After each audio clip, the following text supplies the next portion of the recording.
Assalamualaikum warahmatullahi wabarakatuh. Salam satu Malaysia, salam Malaysia Madani. Kita ke udara pada tengah hari ini sebelum solat Jumaat untuk membicarakan satu dua isu yang hari ini dibangkitkan.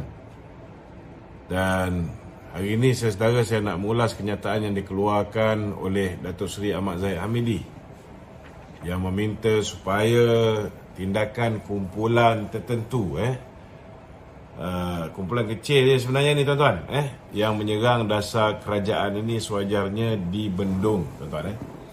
Jadi pada pandangan saya, apa yang diperkatakan oleh Ahmad Muhammad Datuk Seri Zahid ini memang mempunyai asas dan kebenaran dia. Benda ni bukan baru tuan-tuan. Kebelakangan ni kita lihat terdapat kumpulan minoriti, khususnya mereka yang pernah berada dalam kerajaan, cuba mempertikaikan dan menyerang dasar serta inisiatif yang diperkenalkan oleh kerajaan Madani. Betul, tindakan ni sewajarnya dan perlu dibendung. Pertama sekali tuan-tuan, tindakan individu atau kumpulan terbabit ni perlu kita beri perhatian agar usaha kumpulan anti golongan berkuasa, ini golongan yang dulu berkuasa, sekarang ni diorang ni anti golongan yang berkuasa, supaya diorang ni tidak mempengaruhi pemikiran majoriti rakyat sehingga memberikan kesan kepada perancangan yang direncanakan oleh kerajaan untuk kebaikan rakyat dan negara. Umpamanya macam padu lah tuan-tuan. Jika kita teliti dan kita selami dengan lebih mendalam, pendaftaran data pekalan data utama ataupun padu ni sebagai contoh merupakan satu usaha ataupun dasar kerajaan yang baik. Tetapi serangan yang dibuat oleh kumpulan terbabit ni telah memberikan impak negatif dan kesan yang agak teruk kepada pendaftaran rakyat dalam sistem tersebut. Bila kerajaan merancang tuan-tuan untuk melaksanakan kaedah subsidi bersasar serta memperkenalkan padu dan pendaftarannya, persepsi buruk telah dicipta untuk menimbulkan kebencian rakyat dan membawa naratif bahawa Kementerian Ekonomi tidak boleh dipercayai dan cuba untuk menggali maklumat peribadi rakyat. Dia ingat semua orang buat benda ni macam dulu, macam mai sejahtera. Tak betul tuan-tuan. Di sini saya ingin tekankan bahawa padu ni adalah medium penyelarasan untuk agihkan subsidi dan bantuan secara lebih sistematik, dan dalam masa yang sama rakyat yang terpinggir sebelum ni disebabkan data yang tidak tidak dikemas kini berpeluang untuk menikmati segala dasar kerajaan yang melibatkan kebajikan ataupun bantuan ni. Kalau kita tengok sebelum ni, orang yang dapat bantuan STR umpamanya, dia ikut B40 punya. Kalau orang tu berada di bawah gaji pendapatan isi rumah bawah contohnya 4,000 yang menganggap dia orang ni B40, walau anak dia seorang, dia akan dapat STR. Tetapi orang yang lebih daripada 4,000, walaupun anak dia ramai, walaupun mereka ni duduk di kawasan bandar, pendapatan boleh guna mereka bersih begitu rendah, mereka tak boleh dapat. Jadi benda ni yang cuba dibetulkan oleh padu Sebenarnya kumpulan yang menghasut dan menentang ni, dia tergolong dalam kumpulan yang sangat minoriti.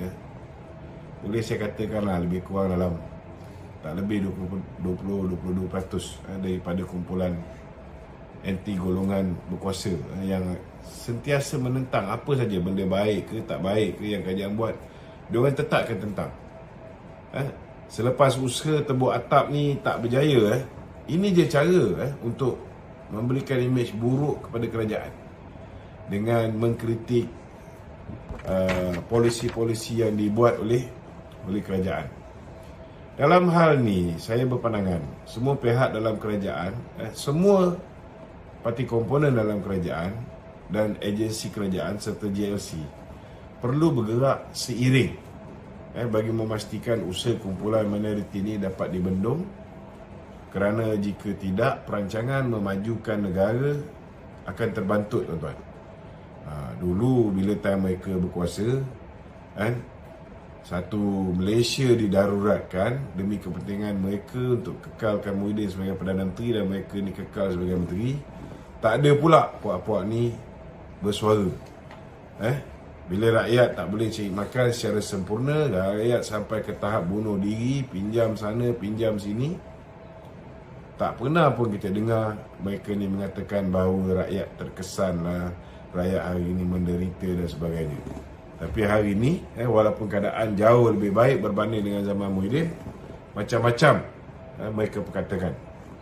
Satu lagi, saya juga nak memberi pandangan. Jika terdapat perbezaan pandangan ataupun pendapat berkaitan dasar kerajaan, ahli-ahli di dalam komponen kerajaan Madani ini seharusnya bersikap lebih profesional dan menggunakan saluran yang betul untuk mengemukakan pandangan mereka. Mereka pun duduk dalam jawatan kuasa Sekretariat Kerajaan Perpaduan. Mereka boleh menghadap Perdana Menteri dan mereka jumpa pun Perdana Menteri. Mereka boleh bagikan pandangan terus. Tetapi nampaknya mereka lebih suka menggunakan media sosial saudara. Tapi mereka kata mereka masih bersama dengan kita. Kan lebih baik kalau mereka ni keluar terus. Tak payah nak menyusahkan kita. Kalau nak lawan, lawan betul-betul. Bukan dengan cara apa yang dibuat sekarang ni. Jadi elakkanlah menggunakan media sosial untuk mengulas secara negatif apa saja dasar kerajaan yang dilaksanakan. Akhir sekali saya berharap selain serangan yang dibuat oleh pihak ini terhadap padu atau apa jua usaha kerajaan sekalipun, saya ingin ingatkan bahawa serangan tersebut perlu secara lebih profesional dan membina, bukan secara fitnah atau mencipta polemik politik yang tidak berfaedah serta provokasi jahat macam sekarang ni. Itu je lah pandangan saya terhadap kawan-kawan kita ni. Dalam hal ni, pada saya ada juga kebaikan apabila kerajaan melalui KDN mungkin boleh melihat balik dan mengkaji serta membuat penambahbaikan akta hasutan dan akta polis. Ia sedikit sebanyak akan membendung kerakusan kumpulan ini dalam mencipta naratif jahat terhadap apa sahaja dasar kerajaan pada masa hadapan. Kita pun tahulah hubungan baik mereka dengan orang-orang tertentu. Orang-orang yang dah digantung 6 tahun. Kita pun tahu sebenarnya agenda mereka ni nak ke mana. Bukan kita tak faham. Okey. Okay, Tok. Soalan seterusnya, Tok. Ada soalan lain? Ada, Tok.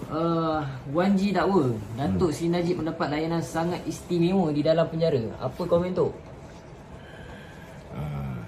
Itulah dia.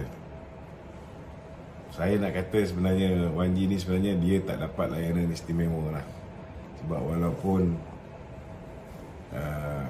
parti yang dia sokong tu sudah jadi parti pemerintah, tetapi serangan yang dilakukan tu serangan terhadap Kebawah Duli Yang Maha Mulia Sultan Selangor, Jadi memanglah tidak ada keistimewaan yang dinikmati oleh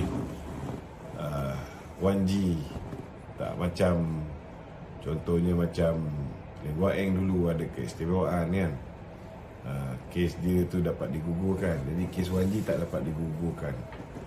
Saya fahamlah rasa frust dia, tentulah dia frust. Tapi nak buat macam mana? Dia lawan tu Sultan. Wan G ni pun dia manusia biasa, tuan-tuan. Dia manusia biasa. Okey.